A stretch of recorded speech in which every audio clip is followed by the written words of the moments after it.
Hello, hi guys! Magandang hapon sa inyong lahat. This is Shiva Masagada Channel, a faith healer, also mata reader. So ngayong hapon na to, tingnan natin ano gusto sabihin sa'yo ng ating mga gabay. This is weekly gabay for the month of September 23 hanggang September 30 for the sign of Aquarius. So, Aquarius, welcome to my channel. Ano kaya ang messages, advices ng Spirit Guides ang ating masasaga for today's video? Kanino naman kayang energy o kaganapan sa buhay ng mga Aquarius ang ating mahagilap? So, guys, this reading is a journey lang lamang, hindi lahat makaka-resonate. Kunin lamang po ang makaka-relate sa inyo and comment down below kung kaninong energy ang ating nasagap.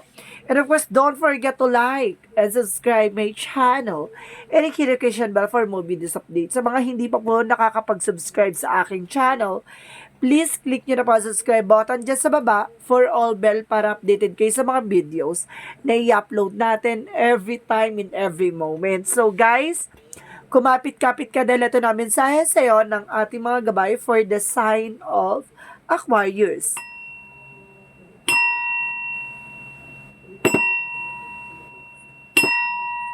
Angel Spirit Messages. Ano ang pinakamensahe sa iyo ng ating mga gabay for the sign of Aquarius? And of course, there's a Queen of Cups. Healing. There's an healing dito, Tia, no? And of course, there's a mother figure. At the same time, there's a Two of Swords. There's a decision, no? And of course, there's an indecision din at the same time. May mga bagay na hindi ka pa mapagdesisyonan or something na kailangan mo magdesisyon as soon as possible. Na para tuluyan ka na magkaroon ng kagalingan or healing in dito sa aspect na to kung ano man yung eksena mo. At the same time, there's a Nine of Cups. There is a wish fulfillment, no? May mga bagay na unti-unti nang matutupad or wishes granted at the same time. Additional messages. And of course, there's a death card. So, ibig sabihin, there's an ending and a new beginning, no? May mga bagay na matatapos na at magsisimula ng panibago.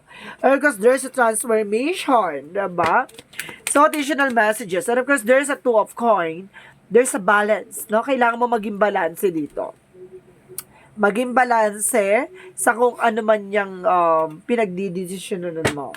So, let's see what is additional messages. And because there's a Palace of Swords. Oh, there's a lot of betrayal, deceptions, stress, or burden. Na kumaga ang dami mong pinagdaanan. Okay, there's a Queen of Cups. Represent a faith. Ibig sabihin dito, kumbaga, there's an healing. Kumbaga, pinapagaling ka dito dahil sa pananampalataya mo at paniniwala mo. No? Meron ditong kagalingan sa iyo na, kumbaga, maaaring magtuloy-tuloy na ang iyong kagalingan kung ano man yung nararamdaman mo. What is additional messages? What is the Two of Swords? There's a temperance. So, there's a perfect timing, guys. No? Or, there's a divine timing. And of course, there is a divine intervention na may mga paalala sa iyo ang ating divine na kailangan mo na magdesisyon. So, what is the Nine of Cups? And of course, there's a magician, there's a manifestation. No? May mga bagay na unti-unti mo na naisa sa katuparan. No? Unti-unti mo na natutupad. Diba? So, what is the Death card? And of course, there's a Tower moment. No? There's a sudden changes. Ito na yung pagbabago. No? There's an ending and a new beginning. Na sinasabi dito, there's a destruction or reveal or to destroy. Diba? May mga bagay na masisira at mabubuo. So, ibig sabihin dito, may mga bagay na magwawakas at magsisimula ulit. Na? What is the Two of Coin? Kaya nga pala, di ba may sinasabi na one door close, one door open. Diba? May mga pinto ang magsasara para sa'yo sa chapter na yan at may pinto ang magbubukas sa'yo sa panibagong yugto. At the same time, there's a the Moon card, there's a revelation, and of course, truth reveal, na malalaman mong katotohanan at magiging balance ka dito. So, what is the Palace of Swords? Palace of Swords represent the King of Coin. Ibig sabihin dito, there's a practicality and of course, secure about sa finances. No? Kumbaga, sinasabi dito na sa dami mong pinagdaanan pagdating sa finances, no? Kumbaga, maraming struggles, maraming utang, maraming problema, di ba? Kumbaga, ngayon, nililimitahan mo na yung sarili mo sa mga bagay-bagay. Natuto ka na. So, what is the Queen of Cups and of course, the Faith? Okay. Okay. So, there's a Eight of Cups, and of course, there's a Page of Cups, no? Letting go, di ba? Kailangan mo nang pakawalan yung mga negativity or pakawalan yung mga bagay na nangyari na, 'di ba? Magtiwala ka kay God. Siguro kaya nangyari yan dahil may maganda kay hinatnan. And because there's a page of coin na sinasabi dito, there's a manifestation and new plans, no? New ideas, 'di ba? Kumbaga sinasabi sa dito na huwag kang matakot magsimula, 'di ba? Kung alam mong natapos na yung yugto na yon, magsimula ka ulit ng panibago. Baka dun sa eksena na yon, maaari magtagumpay ka na. What is the Two of Swords and Temperance? And because there is a Ten of Wands, no? There's a burden. No? Ibig sabihin talaga, marami ka talagang paghihirap at sakripisyo dito. Kailangan mo na magdesisyon na kailangan mo ng pakawalan. Diba? Kailangan mo ng bitawan. Ganon. Kumbaga, hindi mo kailangan bitbitin yung mga bagay na hindi mo na kayang bitbitin. Diba? So, what is the Nine of Cups and of course, the Magician? There's a Knight of Swords. Magiging mabilis ng eksena na to. Slow and, kumbaga, slowly but surely, diba? Kumbaga, sinasabi sa'yo dito, na kailangan mo lang, kumbaga, magdesisyon na as soon as possible. Para maging mabilis na tong, tuloy-tuloy na pasok sa'yo. Kasi manifestation is a magician. Kumbaga, matutupad mo naman yan. And of course, there's a wish granted in the Nine of Cups, diba? Kumbaga, matutupad mo yan. Kailangan mo lang, kumbaga, humakbang sa next step. What is the Death card in the Tower moment? What is the Death card in the Tower moment? And of course, there's a Two of Cups, no? Kumbaga, there's a partnership. At the same time, there's a couple, no? Kumbaga, sinasabi dito, baka magsisimula na panibagong chapter pagdating sa buhay pag-ibig, no? Kumbaga, buhay partnership, no? May kaugnayan to about sa inyong dalawa ng person mo. So, what is the Two of Coins? Of course, the Moon card. And of course, there's a Devil card. So, ibig sabihin dito, may revelasyon dito, nakaugnayan the moon. So, ibig sabihin, pinapasok to sa panaginip mo by dreams or by intuitions. Kumbaga, kailangan mo maging balanse over temptation. Diba? May mga some of you, baka may mga temptation yan dyan. Baka or you person mo, diba? Na, kumbaga, napunta sa isang eksena. Kaya, kumbaga, so, naano sa tukso, ganon. Kumbaga, sinasabi sa'yo dito, kailangan mong, kumbaga maging balanse pag nalaman mo ang katotohanan about dito sa The Devil card. What is the Palace of Swords and the King of Coins? And of course, there's a Nine of Wands. Okay. There's a final push. No? May mga bagay na kailangan mong ilaban. Diba? Kumbaga, kailangan mong humakbang kasi napakalapit mo na sa success. Napakalapit mo na dun sa kung ano man yung hinahangad mo or yung mga bagay na gusto mo maisakatuparan, no? What is the outcome? About sa outcome, let's see. Ang outcome is the Star card, healing miracles, di ba? Kumbaga kagalingan at kumbaga tagumpay at katuparan sa mga pangarap. And of course, there's a Palace of Coins, magiging masaya at magiging maligaya ka, di ba? Sa feeling ng taong mahal mo. Charis, kumbaga magiging masaya ka dito with your family. And of course, there's an Eight of Coins. Kumbaga, mag-focus ka sa trabaho mo, mag-focus ka kung saan ka alam mo mag-serve and may benefits sa'yo. So, let's see what is the additional messages for the career. For career, there's a King of Wands, no? Nagkakaroon ka ng, so, ibig sabihin dito with the reverse, nawawala ka sa control. So, ibig sabihin dito, with the King of Wands, with, upright is, control. And of course, there's a Queen of Wands. Wow! There's a feminine and masculine energy dito na, kumbaga nasagap ng energy natin, no? Kumbaga sinasabi sa'yo dito na parehas kayo ng perspective ng person mo, no? Control and of course talagang confident, no? Sa mga ginagawa niya. So let's see what is additional messages. And of course, there's a Five of Wands. Maraming competitor, maraming kalaban, no? Kailangan mong, kumbaga may kumukuha na information din sa iyo, rather, diba? Maraming nakikipagkompetensya or may kakompetensya ka dito, T. Now, at the same time, there's a Three of Coins, see? About sa negosyo, trabaho mo, no? Additional messages. At the same time, sinasabi rin dito sa'yo na there's an Eight of Wands. There's a past communications or there's a past movement. No? Mabilis ang pagdaloy ng eksena dito pagdating sa career mo. No? Sinasabi sa'yo dito na parang pinababatid at pinaalam sa'yo ng ating universe na parating na ang inaantay-antay mo. So, kumapit ka, baka ito na ang perfect timing for you. Diba? So, let's see what is the yin and yang oracle card. What is the yin and yang oracle card? Angel spirit guides. What is the yin and yang oracle card? There's an attraction, or diba? I told you, there's a temptation attraction. Ibig sabihin dito, kumbaga, some of you na-attract ka sa, may na-attract sa person mo, may na-attract sa'yo. No, or something attraction, the two of you. So, let's see. At the same time, there's a guarded. Oh, protectionan mo yung grounds mo. So, ibig sabihin talaga dito, T, na may taong may gusto sa person mo, o may taong may gusto sa'yo. Diba? Kung there's a guarded, diba? Protectionan mo, and there's a decision. Kailangan mo mag-decision dito. So, let's see pa. One card.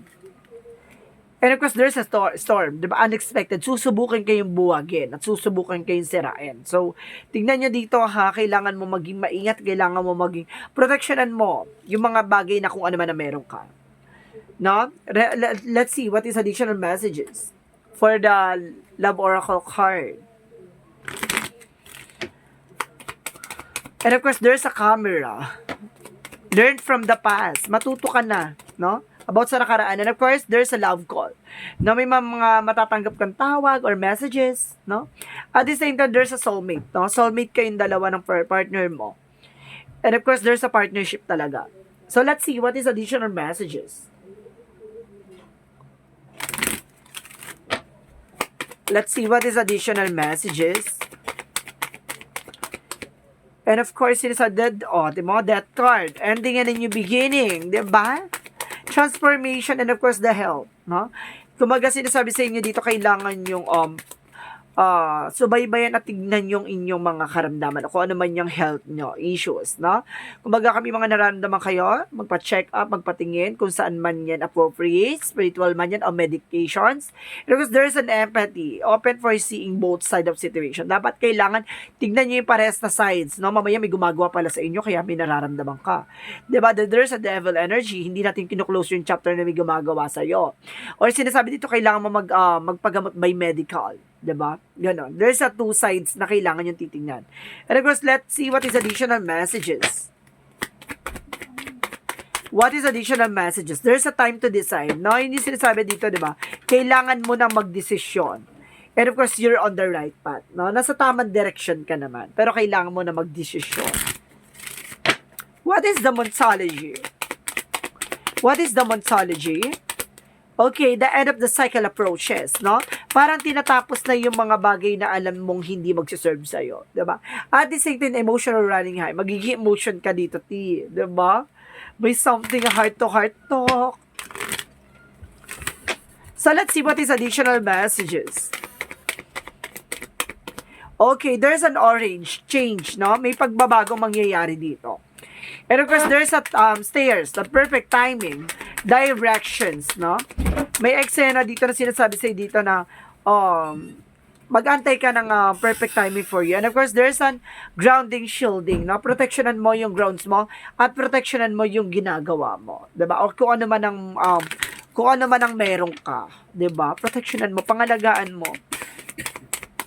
Kanina guarded, ngayon shielding. So, ibig sabihin, kailangan mo talaga ng protection, no? And of course, there is a forgiveness, no? May mga bagay na kailangan na natin bitawan at kailangan na natin patawarin, no ba?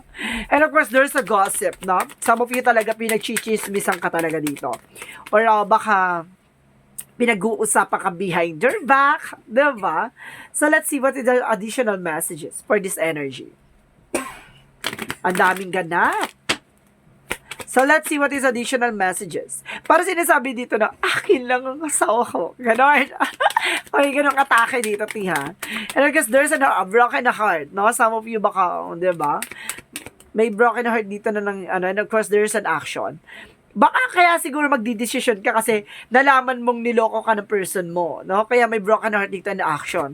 No? Kumbaga nagkaroon ng third party or kailangan mong kumbaga siguro malalaman mo ang katotohanan sa likod ng kasinungalingan. And of course, there's an anxieties, no? Some of you kumbaga nag-overthink ka, you're being paranoid. And of course, there's a fear rather, diba? May bagay na natatakot ka dito. Let's see, what is our Arcang Raphael messages? And of course, hydration, no? Kung some of you guys, mukhang kulang ka na sa tubig, no? Baka kinukulang ka sa pag-inom ng tubig, ganun. Drink more water, ha? From your health. So what is romantic, what is the romance angels? Romance angels are attraction. So, ibig sabihin talaga, you attract romantic love by enjoying this moment fully, no? Kumbaga, meron talaga na-attract sa'yo, o may na-attract sa'yo yung person mo, ganon. So, let's see what is additional, Archangel Michael messages. Archangel Michael messages. Let's see. You're on the right path. Oh, see? Nasa tamang direksyon ka, 2 beses lumabas. 'Di ba? Nasa tamang anggulo ka, ti. And of course, there is a God in the charge. God is in charge. So, ibig sabihin dito, na mukhang talagang nakaantabay at nakaagapay sa'yo ang ating Panginoon. 'Di ba? Kumbaga, nandito kasi parang, kumbaga serious conversation and serious talagang matter talaga tong eksena na to, ti. Serious matter to, yung eksena na to. Kumbaga meron talagang revelasyon. What is the Jesus loving quotes?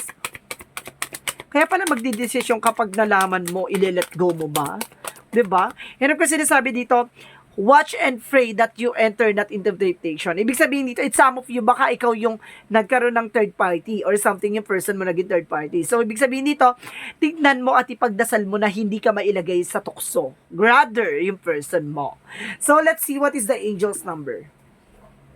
'Di ba? Kaya, ang galing ng reading, 'di ba? Na ilalabas at ilalantad natin ang mga bagay-bagay, 'di ba? At the same time, there's a 5, I am adaptable. So let's see what is doesn't mean.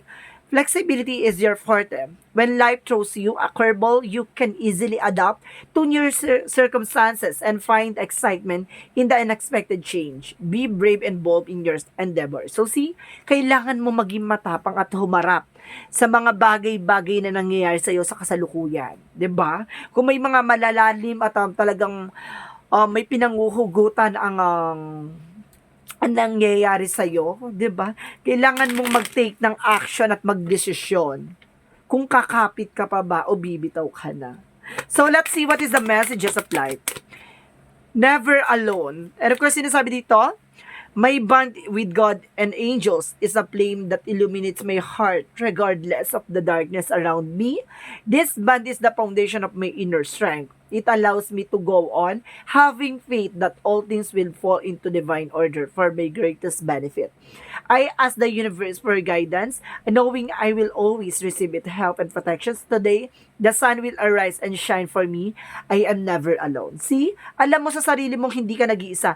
Ang dami man nangyayari sa'yo ngayon. Kumbaga, nasaktan ka man. Kumbaga, may pinagdadaanan ka man dito. No? Na alam mong maiipit ka sa sitwasyon, alam mong hindi mo alam kung paano ka makakalabas dun sa eksena na yon. So sinasabi sa dito na having faith, no? Kumbaga ilalagay ni God at talagang mapupunta ka sa isang bagay na alam mong makakabuti sa iyo, 'di ba? Napaka-serious nitong eksena na to, no? Sinasabi sa dito na proteksyonan mo at pangalagaan mo at kailangan mo magdesisyon as soon as possible.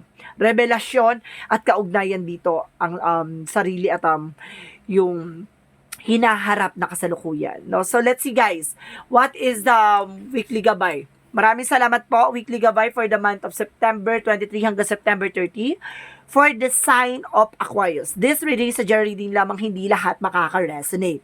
Kunin lamang pa makaka-relate sa inyo and comment down below kung kaninong energy ang ating nasagap. Maraming salamat guys and see you in the next video. Bye-bye and babush!